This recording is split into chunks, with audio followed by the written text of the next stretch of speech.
नमस्ते। उम्मीद करते हैं कि आप लोग बहुत ही अच्छे होंगे। पटना मेट्रो रेल कॉरपोरेशन के द्वारा विभिन्न प्रकार के पदों पे जो भर्ती प्रक्रिया है उसको यहाँ पे निकाली जा चुकी है। अगर आप भी पटना मेट्रो में काम करना चाहते हैं तो आपके लिए जो है बहुत ही अच्छा अपॉर्चुनिटी है। इस वीडियो में जो है पूरी जानकारी बताएंगे कि पटना मेट्रो में जो है कौन कौन से पदों पे भर्ती निकाली गई है, उसके लिए क्वालिफ़िकेशन क्या मांगे गए हैं। और कमाल की बात यह है कि आप जो है घर बैठे अप्लाई कर सकते हैं। इसमें किसी प्रकार की कोई भी आपका एग्ज़ाम नहीं होने वाला है। जो सीधी भर्ती होता है या फिर जो डेपुटेशन वाला भर्ती होता है वो भर्ती आपकी कराई जाएगी, जिसमें सीधे जो है इंटरव्यू के बेसिस पे आपको जॉब यहाँ पे मिलने वाली है। हमने जो है सभी जानकारी इस वीडियो में बताने की कोशिश किया हुआ है, साथ ही साथ फॉर्म कैसे भरना है उसकी भी जानकारी दिया हुआ है। तो प्लीज़ वीडियो शुरू से अंत तक लेकर जरूर देखेंगे और वीडियो थोड़ा सा भी अच्छा लगे तो प्लीज़ वीडियो को लाइक कर देंगे, क्योंकि आपका एक लाइक मुझे बहुत ज़्यादा मोटिवेट करता है ऐसे ऐसे वीडियोज़ बनाने के लिए। चलिए आज का वीडियो शुरू करते हैं। भर्ती के बारे में जानकारी लेने के लिए और ऑनलाइन अप्लाई करने के लिए सबसे पहले Patna metro rail corporation limited का ऑफिशियल पोर्टल पे आना होगा, जिसका लिंक आपको वीडियो का जो डिस्क्रिप्शन बॉक्स है वहाँ पे उपलब्ध करवा दिया गया है। यहाँ पे आने के बाद सबसे पहले जो है वैकेंसी की जानकारी आप यहाँ पे चेकआउट करेंगे तो यहाँ पे वैकेंसी का जो है लिंक आपको देखने को मिलेगा, जिसपे आपको क्लिक करना है। यहाँ पे जो भी पटना मेट्रो में भर्ती चल रही है उन सभी की जानकारी यहाँ पे आपको देखने को मिल जाएगा। देखेंगे तो 8 प्रकार के अलग अलग पदों पे भर्ती प्रक्रिया चल रही है। यहाँ पे देखेंगे फॉर्म भरने का जो लास्ट डेट है 8 जनवरी 2025 तक रखा गया है। इससे पहले ही आपको ऑनलाइन फॉर्म भरना है। अब इसमें देखेंगे तो बहुत सारे अलग अलग जो है पोस्ट है, इन सभी की जानकारी जो है पीडीएफ के माध्यम से डाउनलोड करके चेकआउट कर सकते हैं। तो कोई भी पीडीएफ आप डाउनलोड करेंगे जिसमें जो है सभी जानकारी आपको देखने को मिलेगा सभी पोस्ट के लिए, ठीक है। तो सबसे पहले देखेंगे तो यहाँ पे 8 प्रकार के अलग अलग पोस्ट हैं और सबके लिए जो है एक ही पोस्ट यहाँ पे रखे गए हैं। ऐसा नहीं है कि 2 पोस्ट है 3 पोस्ट है, आप देखेंगे तो एक ही पोस्ट है। तो इस तरह से आप चेकआउट कर लेना, ठीक है। तो 8 पदों पे जो भर्ती निकाली गई है, भर्ती जो है पूरी तरह से आपका जो है कॉन्ट्रैक्ट बेस पे होने वाली है, किसी प्रकार की कोई सरकारी नौकरी नहीं है। और मान लीजिए बहुत सारे लोग ऐसे भी हैं जो कि सरकारी नौकरी कर रहे हैं, उनके लिए जो है डेपुटेशन पे जो है भर्ती यहाँ पे निकाली गई है। यानी कि वो लोग चाहें तो सरकारी जो नौकरी कर रहे हैं स्टेट गवर्नमेंट का या फिर सेंट्रल गवर्नमेंट का, तो आप चाहें तो यहाँ पे डेपुटेशन के तहत अपना फॉर्म भर सकते हैं, ठीक है। क्योंकि इसमें जो है 2 प्रकार से भर्ती होती है, और प्रतिनियुक्ति वाली और साथ ही यहाँ पे सीधी भर्ती में कॉन्ट्रैक्ट बेस पे आपका भर्ती यहाँ पे कराई जाती है। देखिए यहाँ पे पोस्ट के रिगार्डिंग जो है जानकारी दिया गया है, क्वालिफिकेशन बताया गया है, आपका भर्ती किस प्रकार से होगा और आपको कितना सैलरी मिलेगा इसकी जानकारी यहाँ पे बताई गई है, ठीक है।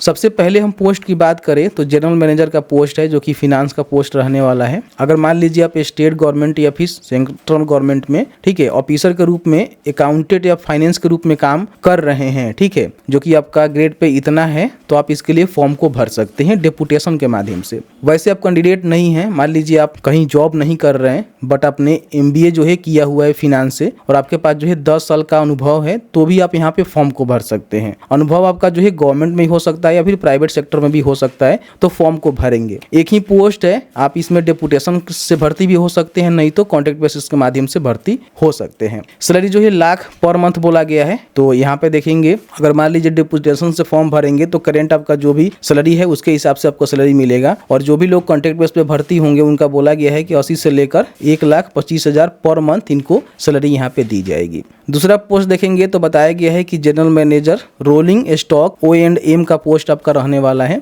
इसमें मान लीजिए अगर आपने सेंट्रल गवर्नमेंट या फिर स्टेट गवर्नमेंट में काम कर रहे हैं मैकेनिकल इंजीनियर के रूप में, तो आप यहाँ पे फॉर्म को भर सकते हैं डेपुटेशन के माध्यम से। नहीं तो अगर मान लीजिए आपने BTech किया हुआ है, BE किया हुआ है मैकेनिकल से, 15 साल आपके पास प्रोफेशनल अनुभव है, तो फॉर्म को भर सकते हैं। सैलरी यहाँ पे चेकआउट कर लेना, ठीक है। बाकी यहाँ पे GM सेफ्टी का पोस्ट है। इसमें मान लीजिए अगर आपने स्टेट या फिर सेंट्रल गवर्नमेंट के तहत काम कर रहे हैं, ठीक है, civil, mechanical, electrical, electronic engineer के रूप में, तो आप यहाँ पे फॉर्म को भर सकते हैं। पे स्केल भी चेक कर लीजिएगा, इतना आपका पे स्केल होनी चाहिए तभी आप फॉर्म को भरेंगे। नहीं तो अगर आपने इस फील्ड में मान लीजिए इंजीनियरिंग वगैरह किया हुआ है, 15 साल का अनुभव है, तो भी यहाँ पे फॉर्म को कॉन्ट्रैक्ट बेसिस पे भर सकते हैं। डिप्टी जनरल मैनेजर लीगल का पोस्ट है। आप मान लीजिए सेंट्रल गवर्नमेंट या फिर स्टेट गवर्नमेंट में ऑफिसर के रूप में काम कर रहे हैं, तो आप यहाँ पे फॉर्म को भर सकते हैं डेपुटेशन के माध्यम से। नहीं तो आपने लॉ किया हुआ है, ठीक है, ग्रेजुएशन किया हुआ है लॉ में, और आपके पास 7 साल का फील्ड लीगल एडवाइजर या फिर लॉ ऑफिसर के रूप में काम करने का अनुभव है, तो आप यहाँ पे फॉर्म को भर सकते हैं। डिप्टी जनरल मैनेजर AFC का पोस्ट है, जिसमें मान लीजिए electrical, electronic, communication, computer science engineering आप कर रहे हैं, सेंट्रल स्टेट गवर्नमेंट के अंतर्गत जो है वर्क कर रहे हैं, तो फॉर्म को भर सकते हैं। नहीं तो बताया गया है कि इस फील्ड में आपने अगर इंजीनियरिंग वगैरह किया हुआ है और 10 साल के आपके पास अनुभव है, तो भी फॉर्म को भर सकते हैं। डिप्टी जनरल मैनेजर का जो है पोस्ट है, जिसमें अगर आप civil, mechanical, electrical, electronic engineering के रूप में स्टेट गवर्नमेंट या फिर सेंट्रल गवर्नमेंट के रूप में काम कर रहे हैं, मतलब उसके अंतर्गत काम कर रहे हैं, तो फॉर्म को भर सकते हैं। नहीं तो आपने इस फील्ड में अपना डिग्री लिया हुआ है और 10 साल का अनुभव है, तो भी यहाँ पे कॉन्ट्रैक्ट बेसिस पे फॉर्म को भर सकते हैं। असिस्टेंट मैनेजर फिनांस का देखेंगे तो यही बोला गया है कि आप सेंट्रल स्टेट गवर्नमेंट में इस प्रकार के ऑफिसर के रूप में अकाउंटेंट फिनांस में काम कर रहे हैं, आपका इतना ग्रेड पे है, तो फॉर्म को भर सकते हैं। नहीं तो आपने बीकॉम किया हुआ है और साथ में आपने MBA जो है फिनांस से किया हुआ है, 4 साल का अनुभव है, तो यहाँ पे फॉर्म को भरेंगे। इन्वायरमेंटल एंड सोशल में जो जनरल मैनेजर है उनके लिए बोला गया है कि अगर आपने ME किया हुआ है या फिर MTech किया हुआ है, PG डिप्लोमा किया हुआ है इन्वायरमेंटल इंजीनियर में, तो फॉर्म को भर सकते हैं। नहीं तो मान लीजिए इन्वायरमेंटल मैनेजमेंट क्वालिफिकेशन आपके पास है गवर्नमेंट से, जो कि 60% से अधिक आपका होनी चाहिए, इससे कम रहेगा तो फॉर्म को नहीं भरेंगे, तो आप यहाँ पे फॉर्म को भर सकते हैं। कॉन्ट्रैक्ट बेस पे आपका भर्ती ये होने वाला है, ठीक है। बताया गया है कि आपको जो है पूरी तरह से ऑनलाइन आवेदन करना है 8 जनवरी 2025 से पहले। दूसरे किसी माध्यम से आपका जो आवेदन है वो स्वीकृत नहीं किए जाएंगे। बाकी जो भी शॉर्ट लिस्टेड होंगे उनको जो है वॉक इन इंटरव्यू के लिए बुलाया जाएगा, क्योंकि इसमें भर्ती जो है वॉक इन इंटरव्यू के माध्यम से ही होने वाले हैं। तो शॉर्ट लिस्टेड होने के बाद आपका जो भी मान लीजिए मेल ID है, वहाँ पे आपको एक मेल आ जाएगा, उसके बाद आपको जो भी एड्रेस मिलेगा वहाँ पे जाकर अपना जो इंटरव्यू है वो आपको देने होंगे, ठीक है। इंटरव्यू में जाते समय ध्यान रखिए किसी प्रकार का कोई भी यात्रा भत्ता आपको देना नहीं होगा, खुद से खर्चा करके आपको जाने होंगे। बाकी आपका नियोजन जो है 3 वर्ष के लिए होगा, ठीक है। अगर आप डेपुटेशन वाले कैंडिडेट हैं तो 3 साल के लिए आपका होगा। अगर आप कॉन्ट्रैक्ट बेस पे भर्ती होंगे तो 1 साल के लिए आपका भर्ती कराया जाएगा। अगर आप काम बढ़िया से करते हैं, संतोषजनक पाए जाते हैं, तो हो सकता है कि इसका अवधि विस्तार भी किया जा सकता है। नहीं तो मान लीजिए आपका जो भी जॉब है, जहां से आपको मतलब सरकारी जॉब से लिया गया है, तो फिर वहां पे आपको वापस जाना होगा। नहीं तो आपको जो है पद मुक्त भी किया जा सकता है, यानी कि काम से हटाया भी जा सकता है। कि आवेदन करने की अंतिम तिथि को 56 वर्ष, ठीक है, यहाँ पे बोला गया है डेपुटेशन वाला, और सबिंदा वाला बोला गया है कि 62 वर्ष से अधिक नहीं होनी चाहिए, तो आप यहाँ पे फॉर्म को भर सकते हैं। फॉर्म भरने के लिए यहीं पे आएंगे तो आपको जो है लिंक देखने को मिल जाता है। यहाँ पे होम पेज पे क्लिक करेंगे तो यहाँ पे सबसे पहले आपको जो है रजिस्ट्रेशन करना होता है फॉर्म भरने के लिए। अगर आपने पहले से यहाँ पे रजिस्ट्रेशन कर लिया हुआ है तो सीधे यहाँ पे लॉगिन करके फॉर्म को भर सकते हैं। यहाँ पे क्लिक करेंगे तो यहाँ पे अपना जो भी एप्लीकेंट का फुल नेम है मैट्रिक के सर्टिफिकेट के अनुसार लिखना है। यहाँ पे अपना मोबाइल नंबर लिखेंगे, गेट OTP के बटन पर क्लिक करेंगे, OTP जाएगा, वेरीफाई कर लेंगे।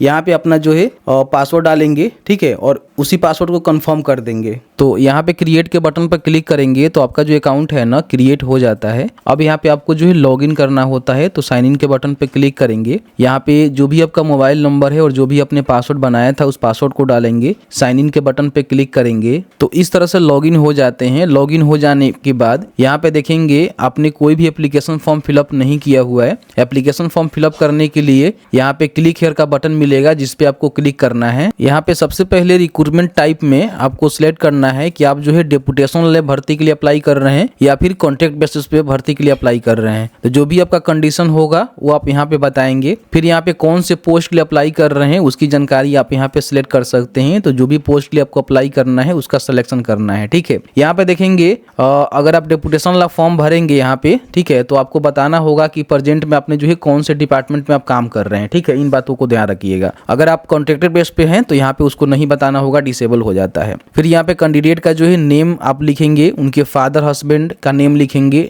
DOB यहाँ से सिलेक्ट करेंगे, मेल ID डालेंगे। यहाँ पे आपका जो एज है ना वो काउंट कर लिया जाता है। यहाँ पे जैसे ही डेट ऑफ बर्थ को डालेंगे, यहाँ पे कैटेगरी बताएंगे कि आप जो है किस कैटेगरी से आते हैं, अपना कैटेगरी का सिलेक्शन करेंगे। फिर यहाँ पे अगर आप डिसेबल हैं तो यहाँ पे बता सकते हैं, नहीं है तो नो करेंगे, ठीक है। अगर आपके ऊपर किसी प्रकार की कोई भी क्रिमिनल केसेस है तो आप यहाँ पे बता सकते हैं, नहीं तो यहाँ पे नो करेंगे, ठीक है। उसके बाद यहाँ पे जो भी अपना एड्रेस है उसको आपको फिलअप करना है, जैसे कि कॉरेस्पोंडेंस एड्रेस यहाँ पे हो गया, परमानेंट यहाँ पे हो गया, आपको डाल देनी है पिन कोड के साथ। उसके बाद एजुकेशनल क्वालिफिकेशन में हैं मैट्रिक, उसके बाद यहाँ पे इंटरमीडिएट, ठीक है।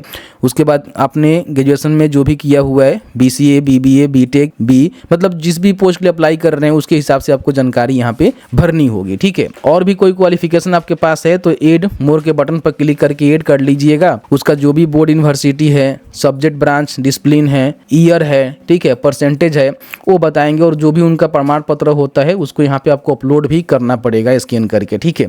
तो यहाँ पे अपलोड कर दीजिएगा। बाकी यहाँ पे प्रोफेशनल आपके पास जो भी एक्सपीरियंस है, ठीक है, वो आप यहाँ पे लिखेंगे कौन से ऑर्गेनाइजेशन में आपका अनुभव है, कौन से पोस्ट पे, कब से लेकर कब तक, और टोटल आपका अनुभव कितना है यहाँ पे आपको देखने को मिल जाएगा। बाकी जॉब के बारे में आपको जो भी डिस्क्रिप्शन है यहाँ पे आपको लिखना है, और जो भी आपका सैलरी लेवल है वो भी आप यहाँ पे बता सकते हैं, और जो भी अपना एक्सपीरियंस लेटर है वो यहाँ पे मेंशन जरूर करेंगे, ठीक है। उसके बाद यहाँ पे कैलकुलेट टोटल एक्सपीरियंस के बटन पर क्लिक करके कैलकुलेशन कर सकते हैं कि आपके पास कितने साल का अनुभव है। और भी आपके पास कोई जगह पे काम करने का अनुभव है तो उसको आप यहाँ पे ऐड कर सकते हैं। फिर यहाँ पे जो भी कैंडिडेट है उनका यहाँ पे फोटो अपलोड करेंगे और यहाँ पे सिग्नेचर अपलोड करेंगे। उसके बाद यहाँ पे टिक करेंगे, प्रीव्यू के बटन पर क्लिक करेंगे तो आपका जो फॉर्म का है पूरा प्रीव्यू यहाँ पे देखने को मिलेगा, जिसको चेकआउट करेंगे। उसके बाद इसको सेव करना है और लास्ट में जो है फाइनल सबमिट आपको करना होगा, जिसके बाद फॉर्म आपका कंप्लीट हो जाता है। तो जैसे कि आपने देखा कि मैंने आपको पूरी जानकारी बताया कि पटना मेट्रो में किस तरह से भर्ती निकाली गई है, कौन कौन से प्रकार के पदों पे भर्ती चल रही है और किस तरह से अप्लाई कर सकते हैं इच्छुक और योग्य हैं। तो बाकी जैसे ही फॉर्म को भरते हैं तो आपका जो है शॉर्ट लिस्टिंग किया जाता है। शॉर्ट लिस्टिंग होने के बाद आपके जो भी मेल आईडी है वहाँ पे आपको मेल मिल जाता है। उस मेल के आधार पे आपको जो इंटरव्यू देने जाना होता है। उसके बाद ही आपका भर्ती प्रक्रिया में जो है सिलेक्शन होने के बाद आपको जॉब दी जाती है। मैंने जो है पूरी जानकारी बताया हुआ है, फिर भी आपके मन में किसी प्रकार की कोई भी सवाल होगा इस वीडियो से रिलेटेड तो आप चाहें तो बता सकते हैं। चलिए मिलते हैं एक नए वीडियो में एक नए टॉपिक के साथ। तब तक के लिए वीडियो देखने के लिए आपका बहुत बहुत धन्यवाद।